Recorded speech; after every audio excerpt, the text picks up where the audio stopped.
序章、鏡と写真の間の深い谷へようこそ。あなたはこんな経験をしたことはないでしょうか。朝、洗面所の鏡の前で身支度を整える。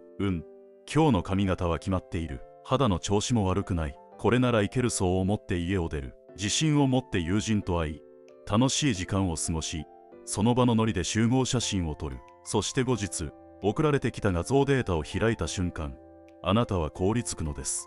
誰これ。そこに写っているのは、朝、鏡で見たはずのイケてる自分ではありませんでした。目が半開きで、顔は妙に歪み、なんだか全体的にやぼったい。まるで正気のないマネキンのような人物が、あなたとして写っている。私って、本当はこんな顔をしていたのを、周りの人にはいつもこの不細工な顔が見えているのを、そう感じた瞬間、楽しかった思い出は色あせ、恥ずかしさと絶望が押し寄せてくる。そしてそっとその画像をフォルダの奥深くに封印する。もし今のお話に少しでも心当たりがあるなら、この動画はあなたのためのものです。ご安心ください。あなたが写真で不細工に見えるのには、あなたの顔の造形とは全く関係のない明確な科学的な理由が存在します。多くの人は写真写りの悪さを素材の問題、つまり自分の容姿が劣っているからだと結論付けてしまいます。しかしそれは大きな間違いです。心理学、脳科学、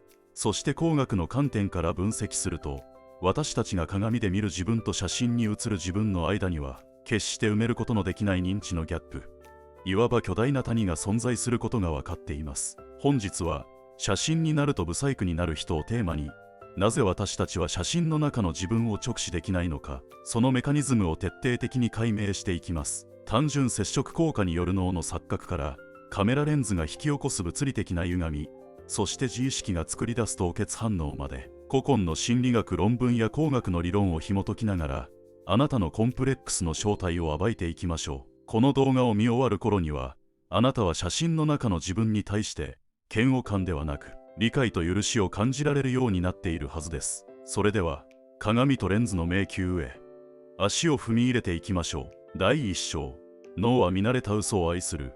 単純接触効果の罠。まず最初に、最も強力で、かつ逃れられない心理的要因からお話しします。なぜ、鏡の中の自分は魅力的に見えるのに、写真の自分には違和感を感じるのか。その最大の答えは、1968年にアメリカの心理学者、ロバート・ザイアンスが提唱した単純接触効果にあります。ザイアンスの実験は非常にシンプルですが、人間の心理の根源をついています。彼は被験者に対して無意味な単語や幾何学付け、あるいは人物の写真を繰り返し見せました。すると、最初は何の感情も抱かなかった対象に対し、接触回数が増えるにつれて、被験者は次第に好意的な評価を下すようになったのです。つまり、人間は見慣れているものに対して好きだ、安全だ、正しいと感じるようにプログラムされているのです。では、これを私たちの顔に当てはめてみましょう。あなたが生まれてから今日まで、最も頻繁に目にしてきた自分の顔はどこにあるでしょうか。そう、鏡の中です。朝の洗面所、街中のショーウィンドウ、エレベーターの鏡。私たちは生涯で数万回、数億回と鏡に映った自分を見続けています。しかし、ここで重大な問題が発生します。鏡に映る像は工学的に左右反転しているのです。人間の顔は誰一人として完全な左右対称ではありません。右目が少し大きかったり、左の口角が上がりやすかったり、眉の形が微妙に違ったりします。これを非対称性と呼びます。あなたの脳は毎日鏡を見ることで、この左右反転した非対称な顔をあなたの顔として強烈に学習し、記憶し、そして好意を持っています。ザイアンスの法則通り、見慣れたその顔こそがあなたにとっての正解の顔なのです。ところが、写真は違います。カメラのレンズは他人から見た視点、つまり左右反転していないありのままの顔を記録します。あなたが写真を見たとき、脳内で何が起こるでしょうか。脳はパニックを起こします。あれ、いつも見ている顔と何かが違う。パーツの配置が微妙にずれている。気持ち悪い。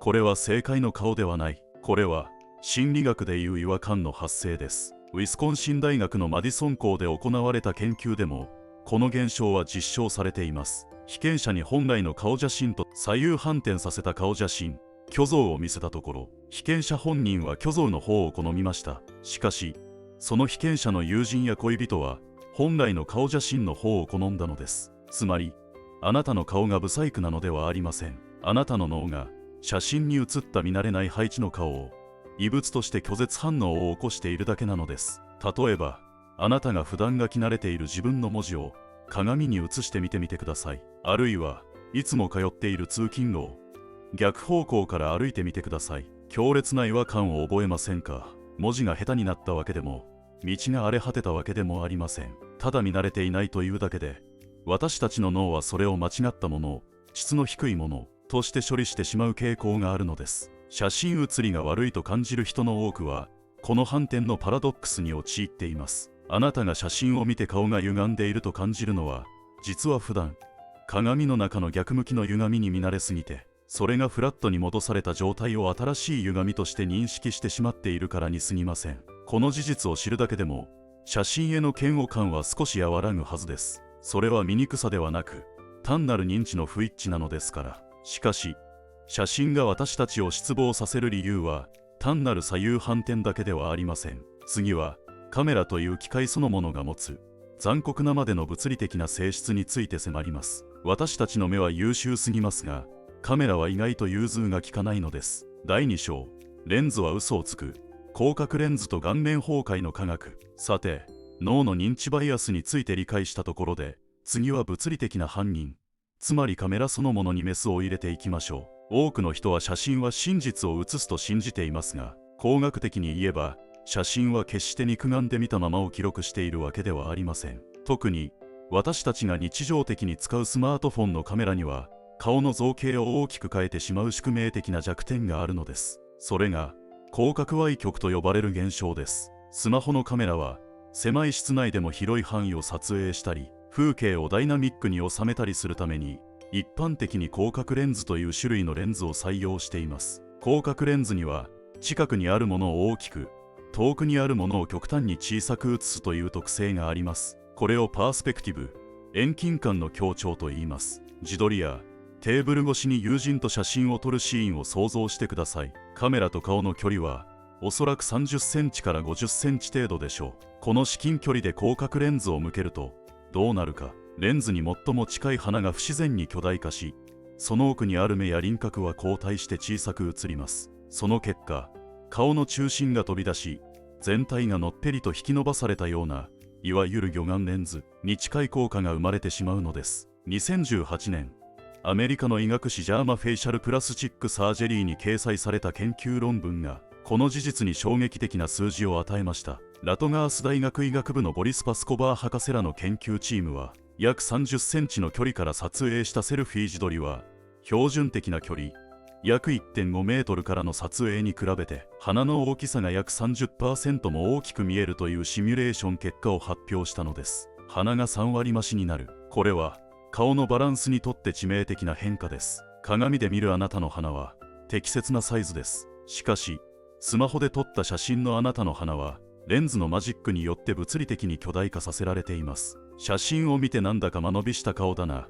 こんなに鼻でかかったっけと落ち込む必要はありません。それはあなたの骨格の問題ではなく、レンズと被写体の距離が生み出した工学的な誇張表現に過ぎないのです。さらに、照明の問題も無視できません。人間の目と脳は非常に高性能な画像処理能力を持っており、薄暗い場所でも逆光の中でも相手の顔を立体的に補正して認識することができます。しかしカメラのセンサーは光の強弱をそのままデジタル信号に変えるだけです。天井からの蛍光灯の下で撮れば目の下にクマのような濃い影が落ち、ほうれい線がくっきりと刻まれます。フラッシュを焚けば顔の凹凸が消え去り、白くて平坦な能面のような顔が出来上がります。これをライティングによる造形破壊と呼びます。プロのモデルが美しく映るのは彼女たちの顔が美しいからだけではありません。プロのカメラマンが顔の欠点を消し、長所を際立たせる光を完璧にコントロールしているからです。日常のスナップ写真において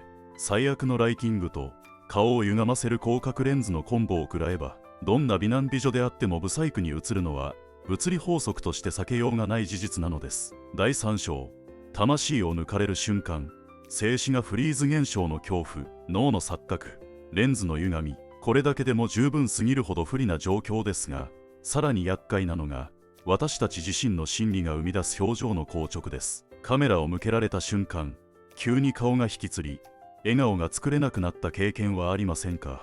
これを心理学的な文脈で評価懸念、あるいは俗にカメラ恐怖症の入り口と呼ぶことができます。人は誰しも他人からよく見られたいという欲求と、変に思われたくないという恐怖を持っています。社会心理学ではこれを自己提示の欲求と呼びます。普段の会話の中で、私たちは無意識に表情筋を動かし、相手に感情を伝えています。表情は流れの中にあり、常に変化し続けています。しかし、はい、チーズと言われた瞬間、私たちはその自然な流れを断ち切り、強制的に最高の一瞬を切り取らなければならないというプレッシャーにさらされます。可愛く映らなきゃ、変な顔しちゃダメだ。この強烈な自意識が働くと、脳の前頭葉が過剰に活性化し、無意識の表情コントロールを乗っ取ってしまいます。すると、どうなるか。口角を上げるための大頬骨筋と、目を笑わせるための眼輪筋の連携が崩れます。口だけは笑っているのに、目が笑っていない。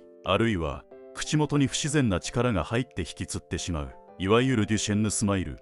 本物の笑顔ではなく、作り笑いの典型であるパンナムスマイルになってしまうのです。さらに恐ろしいのは、静止がフリーズ現象とも呼べる状態です。動画であなたを見ている人は、あなたの瞬き、視線の動き、口元の微細な変化といった動的な情報を総合して、あなたの魅力を判断しています。動いている人間は、多少の造形の崩れがあっても、生き生きとした魅力でカバーできるのです。これを動的魅力と言います。しかし、写真は残酷なまでに静止しています。0.01 秒のシャッター速度で切り取られたあなたは、瞬きの途中で白目を向いているかもしれない。喋り出しの瞬間の半開きの口かもしれない。本来、一瞬で通り過ぎるはずの表情の谷間ともいえる不細工な瞬間が、永遠に固定されてしまう。それが写真です。カリフォルニア大学デイビス校の研究によると、人は静止画よりも動画の人物の方をより魅力的だと評価する傾向があることが分かっています。これをフローズンフェイス効果と呼びます。私たちは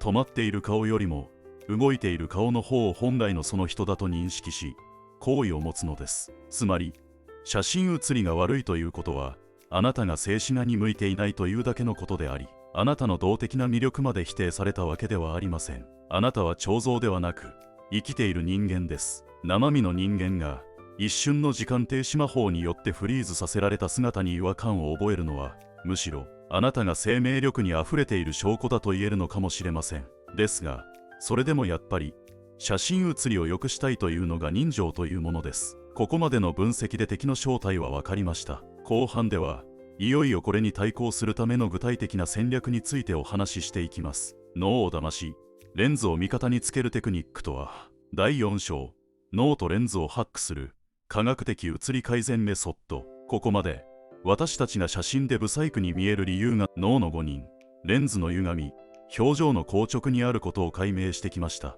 敵の正体が分かれば対策は立てられます。ここからは明日からすぐに使える科学的根拠に基づいた写真写り改善メソッドを3つご紹介します。メソッド1、脳の再学習、反転暴露療法。もしどうしても写真の自分を受け入れられないなら、脳の単純接触効果を逆手に取りましょう。今すぐできる最も簡単な方法は、スマートフォンの設定やアプリを使って、あえて反転していない他人から見た自分の顔を頻繁に見ることです。多くのカメラアプリには保存時に画像を反転させるミラーモードをオフにする機能があります。最初は強烈な違和感があるでしょう。しかし、毎日その顔を眺め続けてください。ザイアンスの法則は絶対です。脳は接触回数が増えれば必ずその顔になれ、そして好意を抱くようになります。写真の顔が嫌いなのではなく、写真の顔を知らないだけなのです。まずは脳にその顔をこれも私だと学習させてあげてください。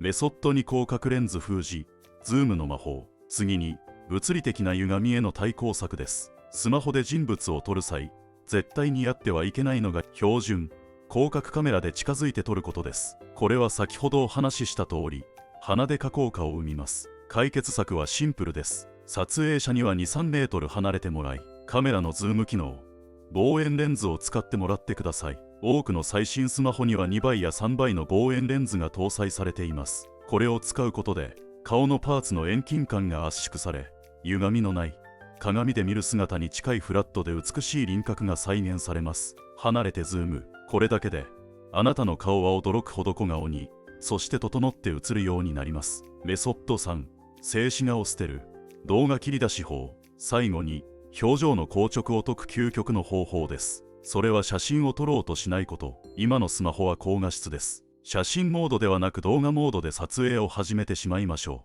う。動画を回したまま友人と会話をしたり、少し動いてみたりしてください。そして後から動画の中の自然に笑っている一瞬をスクリーンショットで切り出すのです。はい。チーズという呪いの言葉がない世界では、あなたの表情筋は自由です。瞬きの間の自然な開き具合、心からの笑顔、デュシェンヌスマイルが現れた瞬間、それを後から抽出する方が、硬直した一枚の写真よりも、はるかにあなたらしい魅力を捉えることができます。最終章、写真はあなたではない。